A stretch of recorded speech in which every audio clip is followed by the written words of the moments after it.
পরিবর্তন একটি জায়গা তিনটি শব্দ থেকে হতে হয়।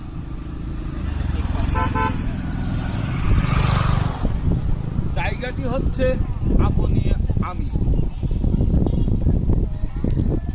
শব্দ সর্বপ্রথম মিথ্যা বলা পরিহার করুন।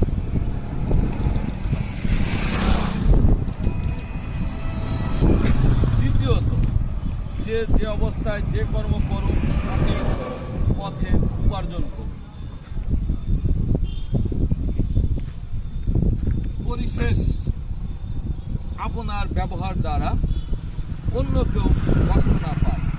এটাই হলো পরিবর্তনের চারটি সংজ্ঞা, একটি স্থান, তিনটি শব্দ। তারপরেই সুখে শান্তিতে নিজস্ব দেশ সমগ্র পৃথিবী ভালো হওয়া সম্ভব। অন্যথায় জানি না, আপনি নিজেই ভেবে দেখবেন।